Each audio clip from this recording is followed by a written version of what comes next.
Assalamu alaikum and hello. Welcome to Exclusively on the Inclusive. I am Faryal.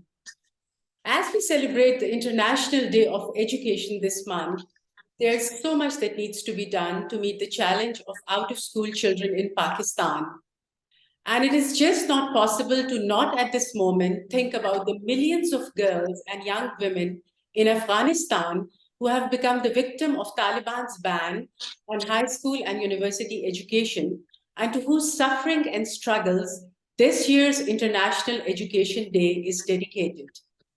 Afghanistan is the only country on this planet that bans education for girls time and again.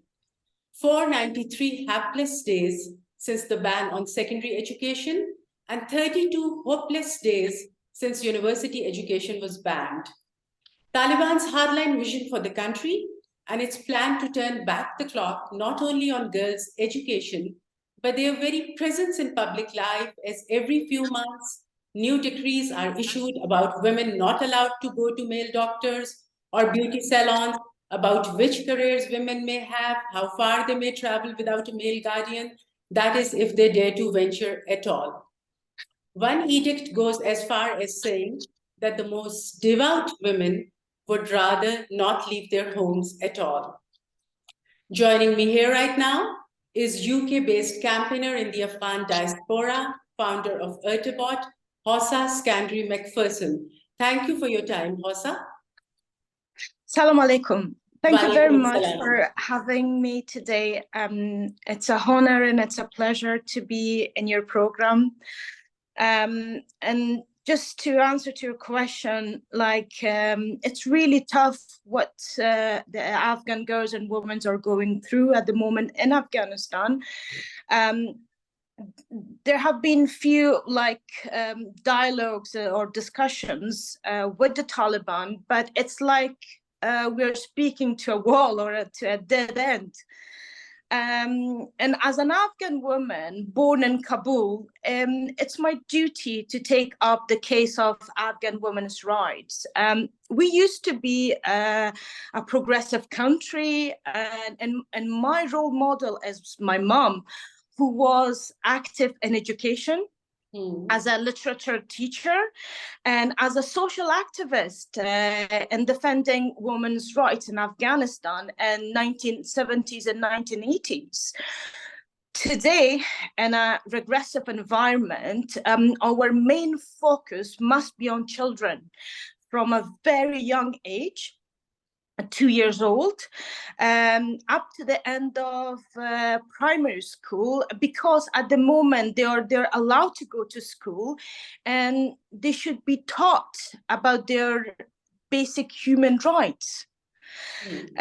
However, the educational system needs to be a little bit improved, and I doubt how it's going to happen under the Taliban's rules. Absolutely. But I do have some idea and some issues that we as Afghan diaspora we have analyzed related to the education, because Taliban, they are mainly speaking Pashto. And as you know, Afghanistan's a mainly bilingual country, but we have got obviously other dialects as well, as being the Silk Road. So we are pretty much mixed with our neighboring countries. But the educational system must offer equal opportunities for Dari and Pashto speakers. So, for example, the same nursery, school, and university must offer full educational programs in Pashto and Dari or Farsi when it's written language. It's Farsi. Dari is more spoken. So, for example, in Kandahar or Nangarhar, they are mainly like Pashto speakers. So the nursery school curriculum and university subjects preferably can be taught in Pashto only, and Dari as a second language. But so far what's happening, most of the universities, most of the schools, and there's a lack of nurseries, they're mainly in Farsi. when it's written, but dari when it's spoken. Hosa, So I'm sorry to cut you short here, but yeah, we know that all this is a problem because girls are being denied their right to education, and this is basically the denial of the most fundamental human right. So, is there yes, anyone within the Taliban top tier leadership that realizes this, that this is the denial of a very fundamental human right? to be honest, the Taliban Afghanistan today is a perplexing matter for the Afghan diaspora. Like, what is really at stake?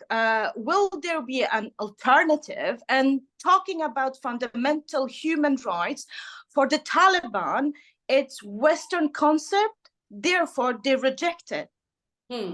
I analyzed the Taliban as an upper and lower division. So the upper group manipulates the lower group with arguments justified by Sharia and tribal traditions. So the lower group has no knowledge of what fundamental human rights are. They're even not aware of their own rights. And from a different point of view, in geopolitics, Afghanistan has a strategic military location, a stable and Afghan government to its neighboring countries. And so therefore, the upper division of Taliban are controlled by a third party. So they're deliberately playing with the economic costs of denial of education to women and young girls, because education is power. All this is about power struggle. So they do realize that there is an economic cost to not educating the girls. It's going to cost Afghanistan something like 2.5% of its annual GDP if the current cohort of girls does not go to school. And in terms of it's a whopping loss, something like 5.4 billion US dollars. It's estimated that on an annual basis, that's how much Afghanistan is going to lose. So considering that they are scrambling to sustain their economy, how do they think they are going to get the economy back on the track by keeping women out of this whole scenario? Unfortunately, they're not realizing that they're running a country. They're thinking that they're running a village. So all these points that you're making, they even don't think about it, and they don't take them in consideration. So that will be my very brief answer to you. Okay, so what they insist on is that they have to go by the Islamic way of educating women. So isn't there anybody in the Muslim world, the scholars, the Islamic scholars, the clerics, who they would ever listen to get the correct interpretation of what Islam has to say about education, girls' education? But because there's nobody in Islam, there's nothing in Islam as such that tells us that girls should not be allowed to go to schools or that they should not be allowed to get education. I think you know as much as me that they have tried. Everyone has tried to reason with unreasonable people. And ironically, each time when there are serious decisions to make about Afghanistan situation, there's no legitimate representation from Afghanistan. For example, well, Afghanistan is a member of OIC. Therefore, its members made a quite interesting statement, and I quote, stressing the significant role of women in social and economic development and peace and security building in Afghanistan, which is it's positive.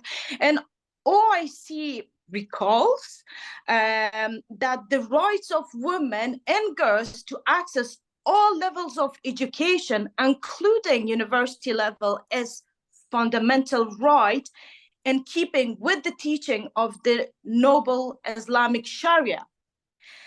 But when we speak about Sharia, it's a 7th century Sharia. And we are that the Taliban want to put in place as rule of law in education in the 21st century. So there's a era clash here. And at the same time, talking about the Islamic countries, how they can support us. So there are positive aspects to it, but there are negative aspects to it as well, because some Muslim countries, they want Taliban to be recognized. They do agree with them. So this is quite for us, it's very worrying. And Saudi Arabia, they do agree with Taliban, but they would not have the same rules and laws as regards girls' education in their own country. For example, those Muslim countries who agree with Taliban or who recognize them or who want to recognize them would not have the same laws for girls' education in their own country. I mean, there is no other country in this whole world that bans exactly. university secondary education for girls apart from Afghanistan. So in that particular context, I would say that's a little hypocritical on the part of absolutely. Absolutely. Talking about hypocrisy, Saudi Arabia is the chairman of the Islamic Summit and the executive committee at the OIC. But unfortunately, Saudi Arabia, as a center of Islamic world, is not a satisfactory rights. Muslim women's rights, even like until recently, women, they didn't have the right to drive. It's as basic right as this. So there are issues around the Muslim world as well. Okay, so in various parts of Afghanistan, we recently witnessed that male students, they walked out of their exams in protest against this decision to ban education for girls. And there have been protests at other places as well, with men being quite active in protesting against this ban. Ismail Mashal, we know he tore his degrees on live television. What further role do you think can the Afghan men play to ensure that the women are not deprived of education under the garb of a very austere interpretation of Islam? So in Afghanistan, Afghan men do risk their lives and their families' lives, as well as women who are protesting against the Taliban. But any type of protest and solidarity of women and girls' rights is vital at the moment. And we do need a substantial number of Afghan men outside the country for the safety reasons to show their support to Afghan women's rights in Afghanistan. And it has, we have taken actions, and the 15th of January, there was a global movement in Europe, Canada, America, for women's, Afghan women's and girls' rights to education. Okay. All right. So you just spoke a little about the role that OIC is playing or can play. What about the Inter-Islamic Fiqh Academy? Have they been sort of playing an active role as well, trying to negotiate with the Taliban or trying to make inroads to ensure that this type of a ban can be reversed? Absolutely. I can tell you, Muslim and non-Muslim international communities, they have tried their best to just reverse all the rules that Taliban put in place, mainly against women in Afghanistan, but all of them, they have failed so far. Okay, so half of the frozen Afghanistan Central Bank reserves, we know around $3.5 billion were recently moved to the Swiss Foundation to be protected and selectively dispersed to Afghanistan. Now, what does this development realistically mean as far as alleviating the misery of the Afghan people goes? Will it really help the cause of women's rights? Will it make any difference on the ground? It depends. And if it's well managed, and it's a big if, the thing is, there should be a proper management of the finance by the specialized associations or institutions to pay the salaries. But the thing is, if it goes into the hands of Taliban and there's no accountability at the moment, we do not know, even if they release the funds, we don't know where it's going to go. At the moment, there's no accountability, and this is a big risk.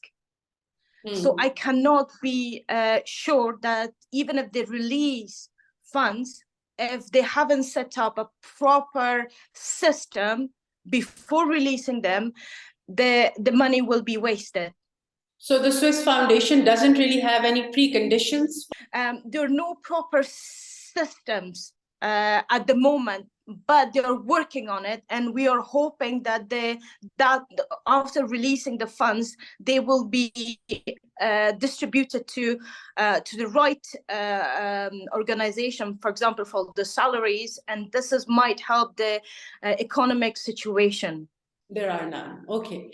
All right. So there are also some reports of girls attending secret and underground schools, like this Afghan organization, SRAK.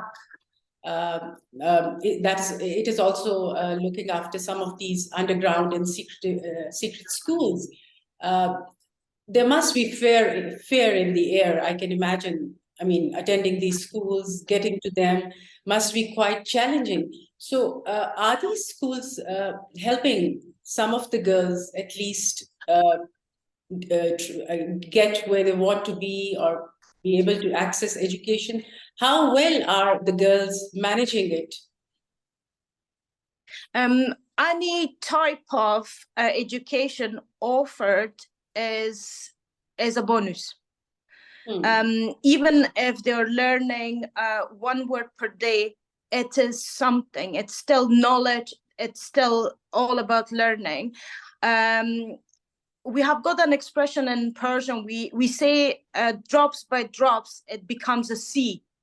So any small gesture of and helping educating girls who will be future mothers and bringing up children to the society, once again, it's vital.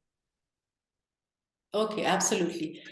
So apart from the high economic costs of not educating girls, we know that there are a lot of damages that are done to the society and social development, like women getting married at a very young age, or there is an uptick in violence against girls. There's early childbearing and subsequently not investing in the health and education of their own children. That sort of leads to generational gender inequality. As far as we see it right now, the Afghan society is on a regressive path under the Taliban. Do you see this ending somewhere, considering that the Afghan society of today is much more aware than it was in 1996 when the Taliban took over for the first time? Since then, the awareness level has really risen in the Afghan society. To analyze Taliban, they are a very conservative group.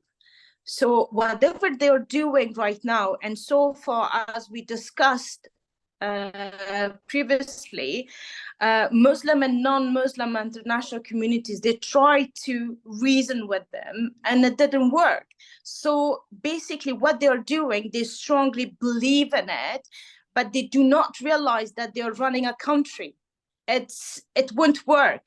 At some point, not letting Afghan women or girls go back to study or to work or to continue being an active part of the society, it will collapse. And not letting the girls to go to school, it wouldn't stop girls from learning. Actually, we're living in a 21st century. How there are so many, there's so many cloud courses that there's a full and educational programs online, and the Afghan diaspora, they have offered initiative to educational and to find jobs online in Afghanistan. All right. So you are based in the UK, but Afghan women, a lot of Afghan women, they are living inside Afghanistan and fighting for women's rights and their right to education and freedom of movement. Now, Afghanistan is a hostile and a daunting country, and there are very high chances of reprisals in a country like this. How do those activists and those advocates manage, female activists and advocates, the ones who are based in Afghanistan? In Afghanistan, at the moment, it's a question of surviving. So most of the people, they're in a survival mood. So they are struggling, but they are not giving up. There have been few arrests and tortures. Journalists, they have been tortured because they were protesting or they were trying to for the freedom of speech and the women's rights. So there have been lots of persecutions and kidnaps. There's another issue. They're kidnapping people, or they're coming, arresting people, and then we don't know their whereabouts.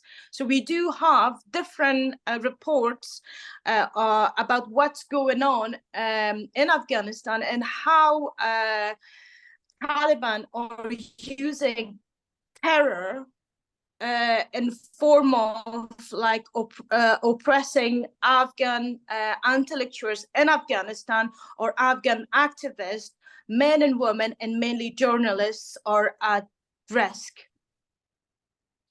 So our hearts go out to you, Hossa, and to all the brave women of Afghanistan. We want you to know how much the Pakistani women, we laud your courage and the efforts that you are making in the face of this very unjust system that propagates gender apartheid and indulges in unjustified moral policing of women. In 2012, Pakistani student and activist Malala Yousafzai was shot 3 times to keep her from speaking up for girls' education. Today, she's a leading advocate for girls' education the world over. If one girl can strive to change the world, how much more can 130 million girls achieve? Yes, let me thank you for taking this initiative. And I do believe together we should create Afghan Pakistani Women Union at the international level. And our focus should be on how to improve our human rights, but of course, within respect of Islamic rules. But Islam needs to be more, a little bit, giving more freedoms to women. How do you think we can play a role, the Pakistani women? Yes. Apart from obviously reaching out. They can, our Pakistani women, they can play a very crucial role in here. And I strongly believe, and I use this slogan saying, together, ek saath, baham. So I'm using this, together we can make this world a better place for everyone, for all women and girls and men included. Absolutely. एक साथ मिलके हम इस दुनिया को बेहतर बना सकते हैं. For you as well as for us. For women in Afghanistan as well as for women in Pakistan. On that note, thank you, Hossa, for your valuable input and time. We will be keeping a close eye on this. Thank you very much. That's all for now. Now, signing off for The Inclusive. Allah Hafiz and goodbye. Allah Hafiz. Khuda Hafiz. Shukriya.